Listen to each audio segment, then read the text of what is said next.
যখন দেখি আরে বল আমরা যখন দেখি ভগবান এই জগতে এসে কোন দেব দেবীর আরাধনা করেন সেটা হচ্ছেন শিব। এখন প্রশ্ন হচ্ছে যে যিনি ভগবান তিনি কেন অন্য দেব দেবতার আরাধনা করবেন, এই প্রশ্নটা আসে না? অনেকে এটা নিয়ে আমাদেরকে কি করে, প্রশ্ন করে। হে ভগবান রামচন্দ্র তো শিবের সেবা করছে, এই করছে সেই করছে। হ্যাঁ, তো প্রশ্ন হচ্ছে যে কেন করে। আমি এটার অনেক অনেক ভাবে মানে এটা করছি, যে চিন্তা ভাবনা করছি আসলে কেন করে। তো এটা দেখেন আমার খুব একটা যোগ্যতা নাই, কিন্তু আমার বাবা দেখি যে যেখানে যায় সেখানে খালি আমার ছেলে, হ্যাঁ হ্যাঁ আমার ছেলে।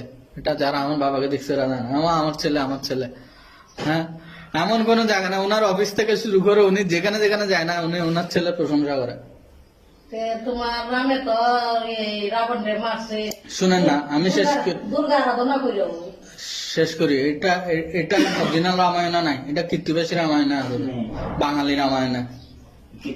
কেমন এটা কীর্তিবাসী রামায়ণ আছে। রামায়ণ অনেক প্রকার, কয়টা রামায়ণের নাম শুনছেন?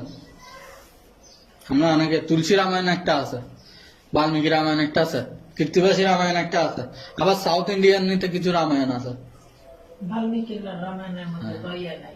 অরিজিনাল রামায়ণ এটা নাই। এখন করলে করছে, না করলেও নাই, সমস্যা নেই।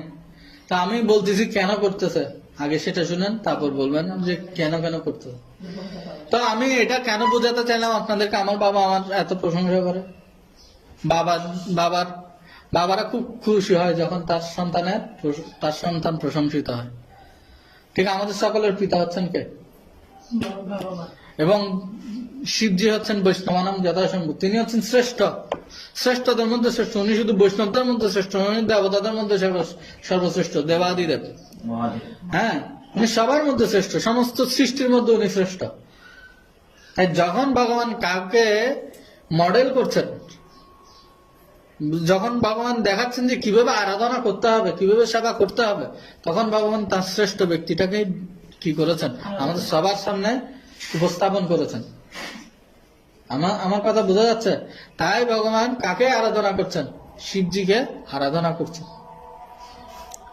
ভগবানের অন্য কোনো কাজ নেই। ভগবান এটা বলে, ভগবান গীতাই বলবে আমার দ্বিতীয় কোনো কাজ নেই, আমার কাজ হচ্ছে শুধু ভক্তদের কি করা, প্রশংসা করা। কেননা ভক্তদেরও কোনো কাজ নেই শুধু আমাকে প্রশংসা করা ছাড়া, আমার প্রশংসা করা ছাড়া। ঠিক কিনা? হ্যাঁ, ভক্ত সুদামাকে যখন বলল রাজা তুমি আমার প্রশংসা করো, আমি মুখে শুধু কৃষ্ণ প্রশংসা করি আর কারো প্রশংসা করি না।